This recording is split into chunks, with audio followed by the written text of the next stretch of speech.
Regardons Galates 2, verset 20. C'est une autre confession de Paul. Il est intéressant de noter combien de fois Paul a lui-même confessé sa foi et sa position. Je vous mets au défi de chercher dans le Nouveau Testament et de trouver une confession négative jamais faite par l'un des apôtres. Je ne crois pas que vous puissiez en trouver une. Quel modèle! Et puis vous vous promenez dans l'Église contemporaine, y compris au milieu de ces ministres de culte, et vous n'entendez presque rien que des confessions négatives. Je ne peux pas faire ça, je n'ai pas envie de faire ça. J'aimerais, je ne pourrais pas, je ne peux pas. Ce n'est pas ainsi que parlaient les apôtres. Non pas parce qu'ils étaient sûrs d'eux, mais parce qu'ils étaient arrivés au bout de leur force. Donc Paul dit dans Galates 2, verset 20, « J'ai été crucifié avec Christ, et si je vis, ce n'est plus moi qui vis, c'est Christ qui vit en moi. Si je vis maintenant dans la chair, je vis dans la foi au Fils de Dieu qui m'a aimé et qui s'est livré, donné lui-même pour moi. » Paul dit qu'à la suite du sacrifice de Christ sur la croix, je suis arrivé au bout de ma vie. Quand je suis venu à la croix, Paul est mort. Et maintenant, ce n'est plus Paul qui vit, mais c'est Christ qui vit en moi. Je pourrais vous mettre au défi de faire cette confession. Si vous êtes prêts, ne m'en voulez pas. Ne le dites pas si vous ne voulez pas. Mais laissez les personnes qui sont prêtes à le dire. Je suis crucifié avec Christ. Néanmoins, je vis. Et ce n'est pas moi qui vis. C'est Christ qui vit en moi. Et la vie que je mène maintenant dans la chair, je la vis dans la foi du Fils de Dieu,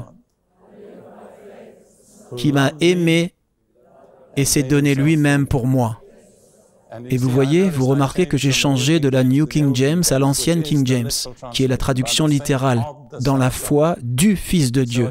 Ce n'est donc pas sur ma foi que je m'appuie, parce que quand Jésus vient, il vient avec sa foi. Je crois que c'est la clé de la sainteté dans le Nouveau Testament. Ce dont je pense que vous serez d'accord, dans l'Église contemporaine, on ne parle que très peu, la sainteté. Mais la Bible dit que sans la sainteté, personne ne verra le Seigneur. Vous voyez, dans l'Ancien Testament, la sainteté consistait à respecter un ensemble de règles compliquées. À la fin de l'un des chapitres du livre des Nombres, Dieu dit « Soyez saints, car je suis saint ».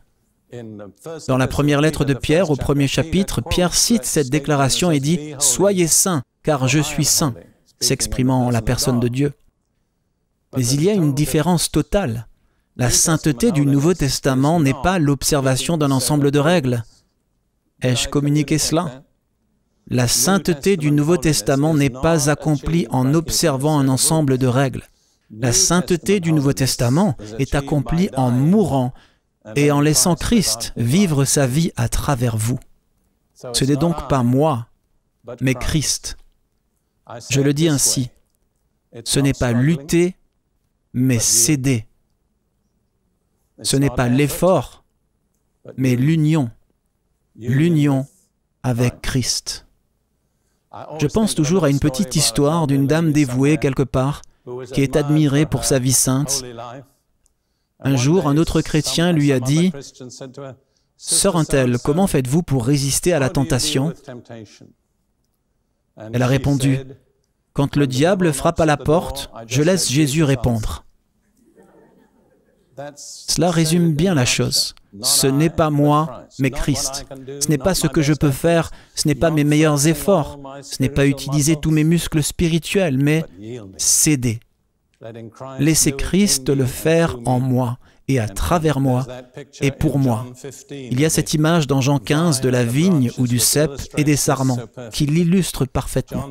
Jean 15, verset 1 et ensuite les versets 4 et 5. Jésus a dit « Je suis le vrai cep et mon Père est le vigneron. » Permettez-moi de m'arrêter un instant et de faire une observation. Ne laissez pas les êtres humains vous tailler, d'accord? Il n'y a qu'une seule personne qui a la compétence et la sensibilité pour faire l'émondage, c'est le Père. Laissons-le faire, d'accord?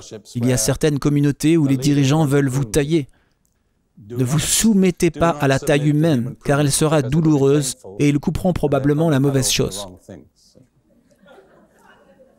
Je veux dire, j'ai appris cela par l'expérience, je ne partage pas de la théorie. Dieu le Père est le vigneron, c'est lui qui s'est taillé.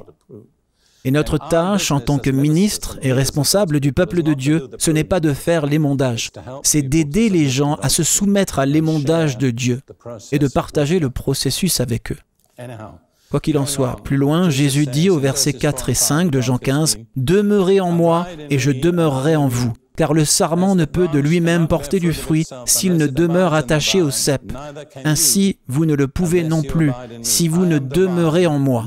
Je suis le cep, vous êtes les sarments. Celui qui demeure en moi et en qui je demeure porte beaucoup de fruits, car sans moi, vous ne pouvez rien faire. » Remarquez l'image. Avez-vous déjà vu une branche de vigne ayant vraiment du mal à porter du fruit, à prendre de bonnes résolutions? Cela n'arrive pas, n'est-ce pas? Pourquoi donne-t-elle des fruits? Parce que la vie de la vigne se répand dans la branche, le sarment. Dans cette petite parabole, vous avez les trois personnes de la divinité. Le Père est le vigneron, Jésus est la vigne, et l'Esprit Saint est la sève. Alors qu'il s'écoule depuis le cep jusqu'au sarment, vous produisez le fruit de l'Esprit. Vous voyez, le mot même de fruit nous dit que ce n'est pas par des efforts. Aucun arbre n'a jamais porté du fruit par beaucoup d'efforts, et aucun chrétien ne peut porter du fruit par l'effort. Nous devons arriver à l'endroit où nous cessons de lutter, et dans un certain sens, nous cessons toutes nos bonnes œuvres, pas seulement nos péchés, mais les choses que nous pensons pouvoir faire prennent fin, et nous nous en remettons à Jésus. Alors, nous pouvons dire ce que Paul dit. C'est l'une de mes écritures préférées. En fait, je me suis dit cela toute la journée, parce que je ne me sentais pas qualifié pour enseigner ce message.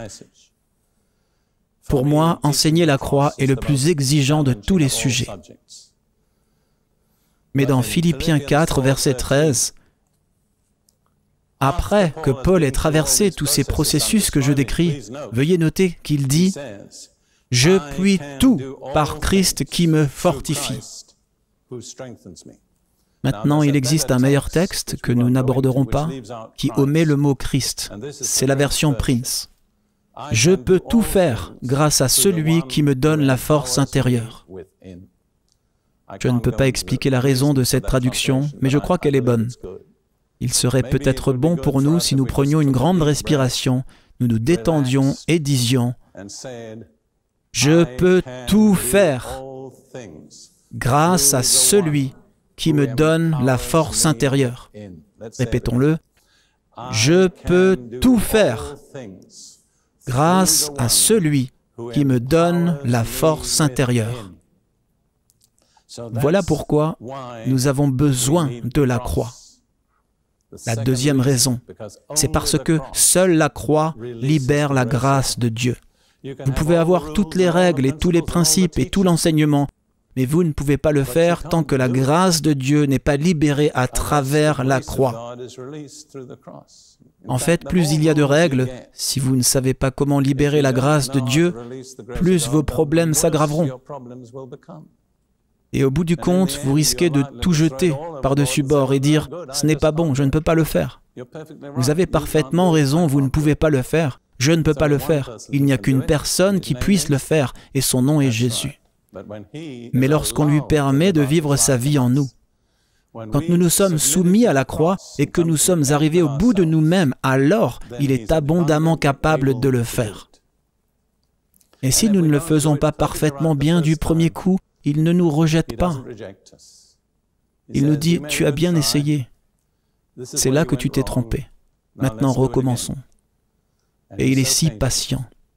Cela fait maintenant 48 ans que je suis chrétien. Quand je pense à toutes les erreurs que j'ai commises et toutes les façons dont je me suis trompé, Je suis tout simplement étonné que Dieu garde toujours sa main sur moi. Je veux vous dire, si vous n'êtes pas chrétien depuis aussi longtemps que moi, ne désespérez pas. Il peut vous traiter sévèrement, il peut vous corriger, il peut faire des choses dans votre vie que vous ne comprenez pas, mais il ne vous abandonnera jamais. Certains d'entre vous ont probablement des souvenirs assez amers de votre enfance et de vos parents qui ne vous comprenaient pas ou n'étaient pas aimants. Gardez à l'esprit que vous avez un autre Père maintenant, et son nom est Dieu, et il est très patient et très compréhensif et très doux. Mais en même temps, il pense tout ce qu'il dit.